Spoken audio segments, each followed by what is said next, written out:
Hello friends, welcome back to another video. Friends, आज के इस वीडियो में हम लोग महाजनपद काल के प्रश्नों को डिस्कस करने वाले हैं। इसके पहले हम लोगों ने हड़प्पा सभ्यता और वैदिक सभ्यता के प्रश्नों को डिस्कस किया है। तो आज का यह वीडियो लुसेंट ऑब्जेक्टिव का यहाँ तीसरा वीडियो है लुसेंट ऑब्जेक्टिव सीरीज का। और लुसेंट ऑब्जेक्टिव के अंतर्गत हम लोग प्राचीन भारत का इतिहास कर रहे हैं और उसके अंतर्गत हम लोगों ने हड़प्पा सभ्यता और वैदिक सभ्यता के प्रश्नों को डिस्कस कर लिया है। आज हम लोग महाजनपद काल के प्रश्नों को डिस्कस करेंगे। तो आइए शुरू करते हैं इस वीडियो को। देखिए, महाजनपद काल का जो समय काल है यहाँ 600 ईसा पूर्व से 325 ईसा पूर्व तक रहा है। और इसके प्रश्नों को आइए डिस्कस करते हैं। देखिए, सूची 1 को सूची 2 से सम्मिलित करना है। प्रथम प्रश्न है, सूची 1 में महाजनपद के बारे में दिया गया है और सूची 2 में राजधानी के बारे में दिया गया है। तो यहाँ है गंधार। गंधार की राजधानी कहाँ थी? तो गंधार की राजधानी तक्षशिला में थी। ए का ऑप्शन 4 सही है। सूरसेन की राजधानी मथुरा थी। बी का 1 सही है। बी का 1। तो यहाँ पर देखिए बी का क्या है? बी का 1 और 1 का 4। ठीक है, 1 का 4, बी का 1, उसके बाद वत्स का कौशाम्बी, सी का 2। सी का क्या है? 2 है। सी का 2 यहाँ पर दिख रहा है। कौशल का क्या है? श्रावस्ती। तो डी का 3 है। डी का 3। तो इसका ऑप्शन क्या होगा? इसका ऑप्शन ए सही है। नेक्स्ट क्वेश्चन है, हर्यक वंश के किस शासक को कुनिक कहा जाता था? तो हर्यक वंश के अजात शत्रु को क्या? अजात शत्रु को कुनिक नाम से जाना जाता था। अजात शत्रु कौन था? तो यहाँ बिंबिसार का पुत्र था। नेक्स्ट क्वेश्चन है, किस शासक ने गंगा एवं सोन नदियों के संगम में पाटलिपुत्र नामक नगर की स्थापना की थी? तो यहाँ कौन था? तो यहाँ उदयन था। यह अजात शत्रु का पुत्र था उदयन, और इसने पहली बार गंगा एवं सोन नदियों के संगम पर पाटलिपुत्र नामक नगर की स्थापना की थी। इसलिए इसका आंसर क्या होगा? उदयन होगा। ऑप्शन बी सही है। नेक्स्ट क्वेश्चन है, शिशुनाग वंश का वह कौन सा शासक था जिसके समय में वैशाली में द्वितीय बौद्ध संगीति का आयोजन किया गया? उसे काकवर्ण के नाम से भी जाना जाता है। तो शिशुनाग वंश का वह कौन सा शासक था? तो वह कालाशोक था। इसे काकवर्ण के नाम से भी जाना जाता है और इसके शासनकाल में वैशाली में द्वितीय बौद्ध संगीति का आयोजन किया गया था। इसका ऑप्शन क्या होगा? बी सही होगा, कालाशोक। नेक्स्ट क्वेश्चन है, 323 ईसा पूर्व में सिकंदर महान की मृत्यु हुई थी, यानी कहाँ हुई थी? तो इसकी मृत्यु हुई थी बेबीलोन में। बेबीलोन कहाँ है? तो यह इराक में है। इसका ऑप्शन क्या होगा? इसका ऑप्शन बी सही है।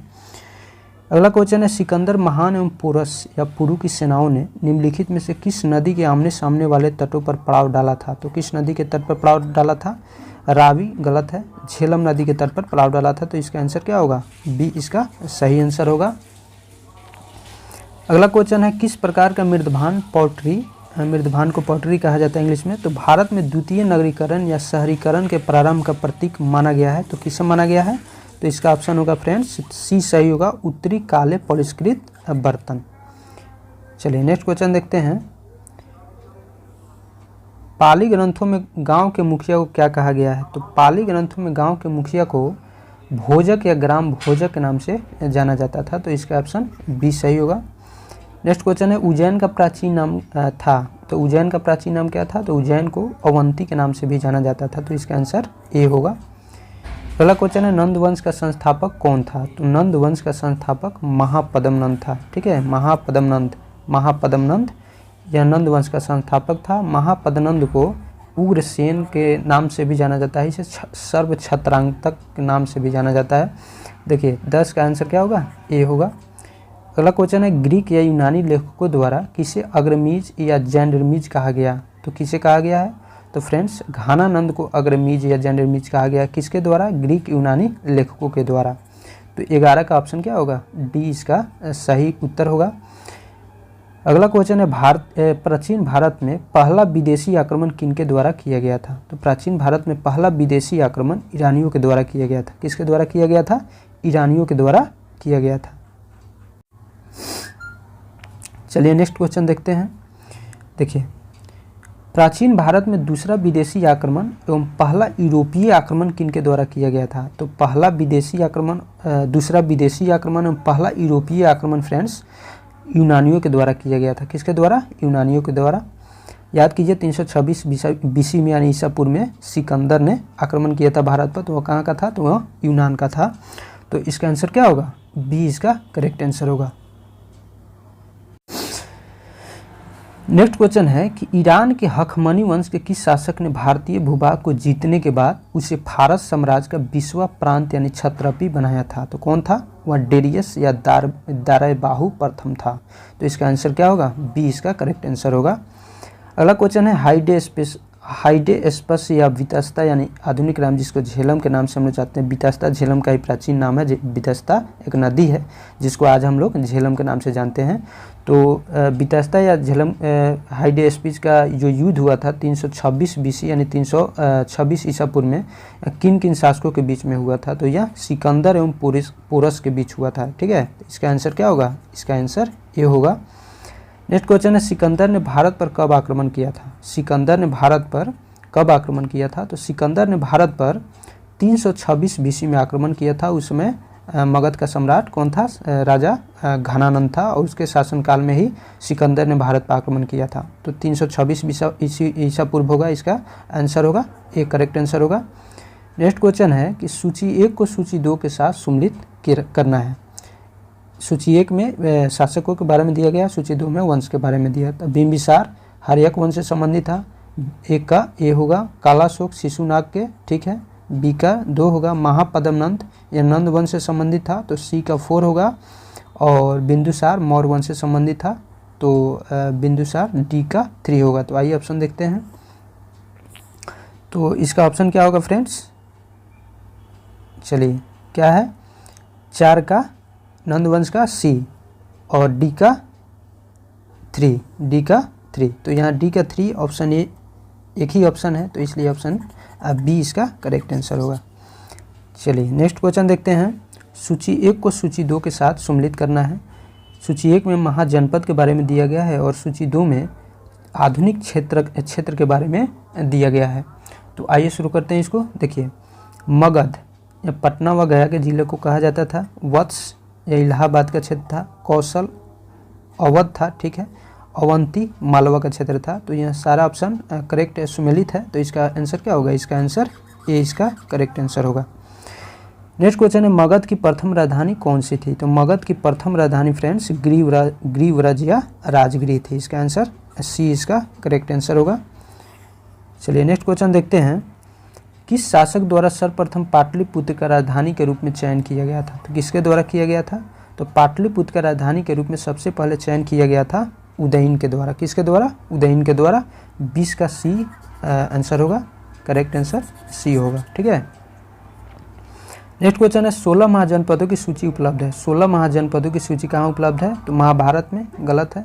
अंगुत्तर निकाय में, कहाँ है? अंगुत्तर निकाय में। इसका ऑप्शन बी इसका सही आंसर होगा। अगला क्वेश्चन है निम्नलिखित में से मगध का कौन सा राजा सिकंदर महान का समकालीन था? तो मगध का जो शासक था उस समय घनानंद था, जो सिकंदर के समकालीन था। इसका आंसर क्या होगा? बी इसका करेक्ट आंसर होगा। अगला क्वेश्चन है प्रथम मगध साम्राज्य का उत्कर्ष किस नदी में हुआ था? किस सदी में हुआ था? किस सदी में हुआ था? तो प्रथम मगध साम्राज्य का उत्कर्ष 600 BC में हुआ था, यानी 6ठी शताब्दी ईसा पूर्व में, ठीक है। 6ठी शताब्दी ईसा पूर्व में। सिकंदर की भारत में सफलता के निम्न कारण थे, ठीक है। सिकंदर की भारत में सफलता के कौन कौन से कारण थे? भारत में तब कोई केंद्रीय सत्ता नहीं थी, बिल्कुल सही। उसकी सेना श्रेष्ठ प्रकार की थी, यह भी सही है। उसे देशद्रोही भारतीय शासकों का सहयोग मिला, यह भी सही है। वह एक अच्छा प्रशासक था, यह भी सही है। इसका ऑप्शन डी इसका करेक्ट आंसर होगा, क्योंकि सारे ऑप्शन सही हैं। अगला क्वेश्चन है सूची 1 को सूची 2 के साथ सम्मिलित कीजिए तथा सूचियों के नीचे दिए गए कूट को सही उत्तर चुनिए, ठीक है। 1 में राजा के बारे में दिया गया है, सूची 2 में राज के बारे में।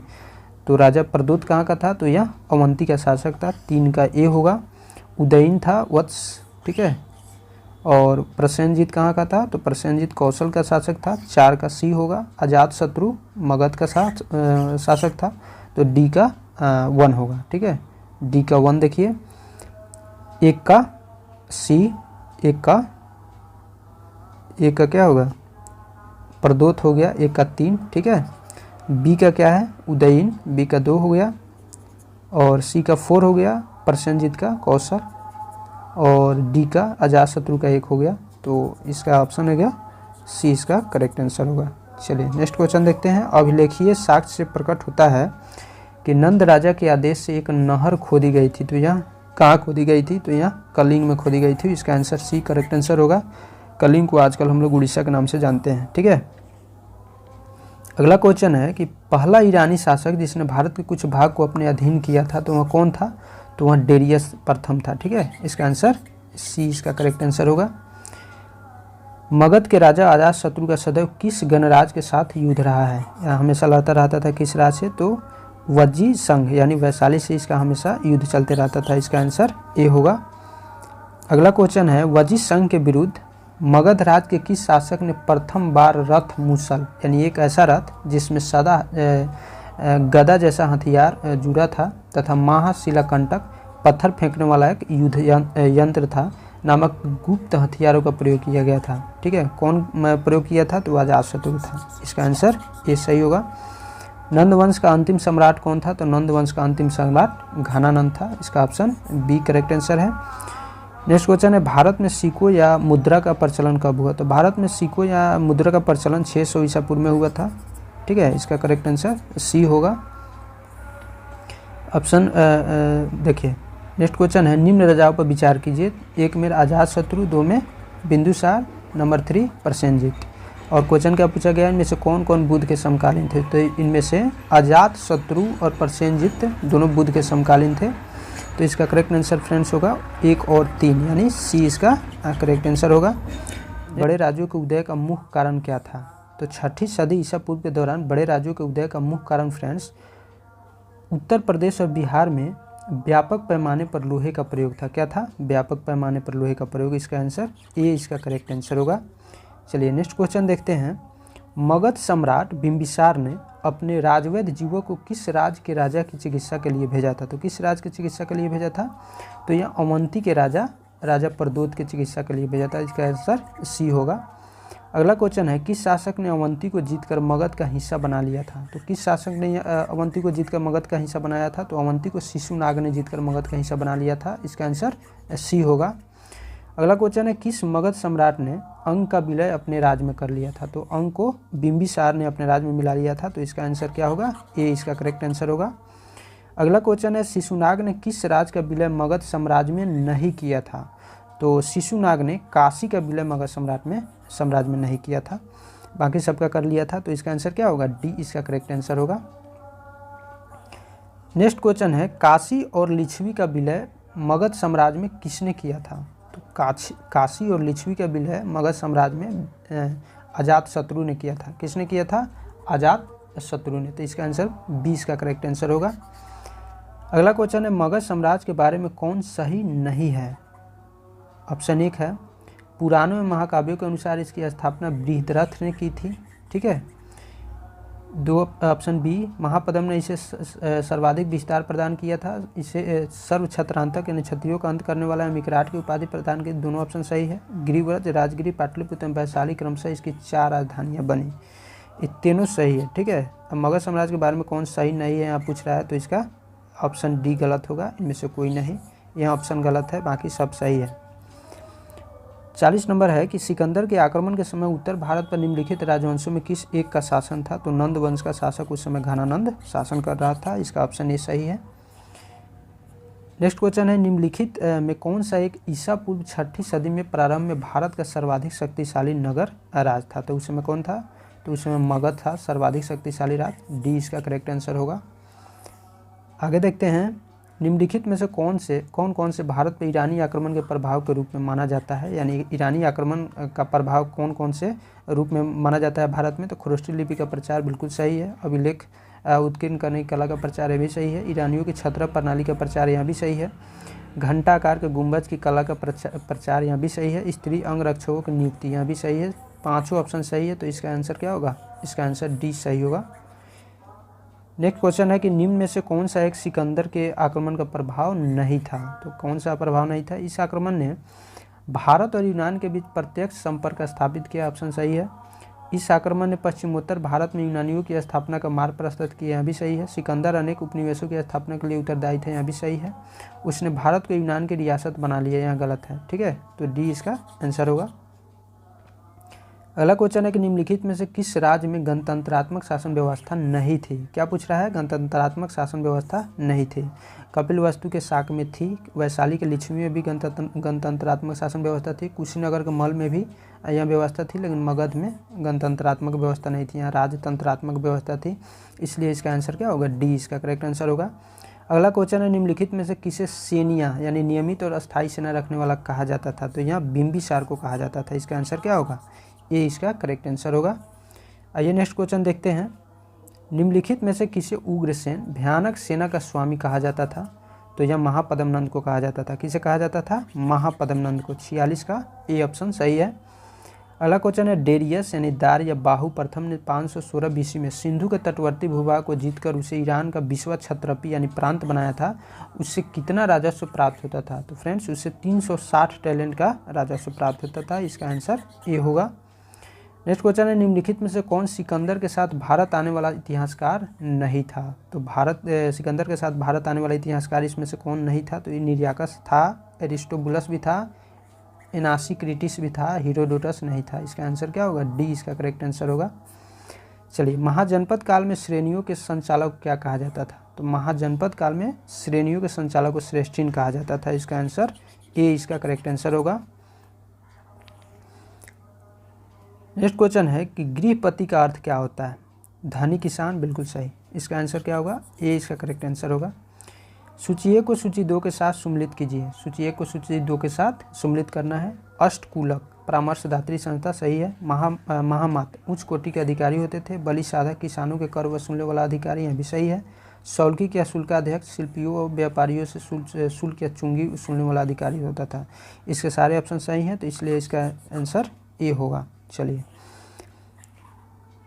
मगध के किस प्रारंभिक शासक ने राज्यारोहण के लिए अपने पिता की हत्या की एवं इसी कारणवश अपने पुत्र द्वारा मारा गया था। तो अजातशत्रु था जिसने बिंबिसार की हत्या की थी और उदयन के द्वारा मारा गया था। यानी बिंबिसार का पुत्र अजातशत्रु था, अजातशत्रु का पुत्र उदयन था। ठीक है, अजातशत्रु ने बिंबिसार को मारा और अजातशत्रु को उदयन ने मारा। तो इसका ऑप्शन बी होगा। ठीक है, विश्व का पहला गणतंत्र वैशाली में किसके द्वारा स्थापित किया गया था। तो वैशाली में विश्व का पहला गणतंत्र लिच्छवियों के द्वारा स्थापित किया गया था। इसका आंसर डी होगा। अगला क्वेश्चन है कि सूची 1 को सूची 2 से सम्मिलित कीजिए और नीचे दिए गए कूट से सही उत्तर चुनिए। क्या करना है, सही उत्तर चुनना है। कुरु की राजधानी थी इंद्रप्रस्थ। यहाँ महाजनपद दिया गया और इस राजधानी, तो कुरु की राजधानी इंद्रप्रस्थ थी। पंचाल की अहिछत्र, बी का क्या होगा, बी का 3। कौशल का साकेत, सी का 1 होगा। और वत्स का कौशाम्बी। ठीक है, यहाँ ऑप्शन देख लेते हैं। 4 का ए, उसके बाद 3 का बी, 3 का अहिछत्र का पंचाल। ठीक है, 1 का सी, 1 का साकेत का कौशल। ठीक है, 2 का डी, 2 का कौशाम्बी का वत्स। तो इसका ऑप्शन बी सही है। चलिए नेक्स्ट क्वेश्चन देखते हैं। निम्न में से कौन एक बौद्ध ग्रंथ 16 महाजनपदों का उल्लेख करता है। तो कौन करता है, तो यह अंगुत्तर निकाय है जो 16 महाजनपदों का उल्लेख करता है। इसका ऑप्शन ए सही है। 6ठी शताब्दी ईसा पूर्व का मत्स्य महाजनपद स्थित था। 6ठी शताब्दी ईसा पूर्व का मत्स्य महाजनपद स्थित था। तो कहाँ स्थित था, पश्चिमी उत्तर प्रदेश में, राजस्थान में, बुंदेलखंड में या रुहेलखंड में। तो इसका ऑप्शन बी होगा, राजस्थान में मत्स्य महाजनपद स्थित था। निम्नलिखित में से किस नदी को पहले वितस्ता नाम से जाना जाता था। तो वितस्ता नाम से झेलम को जाना जाता था। किसे, झेलम को। इसका आंसर 20 का करेक्ट आंसर होगा। तो आई होप यह वीडियो आपको पसंद आया होगा फ्रेंड्स। वीडियो को आपको पसंद आए तो प्लीज़ वीडियो को लाइक कीजिए, चैनल को सब्सक्राइब कर लीजिए। फिर मिलते हैं हम नेक्स्ट वीडियो में नेक्स्ट टॉपिक के साथ। तब तक के लिए हंसते रहिए, पढ़ते रहिए। जय हिंद।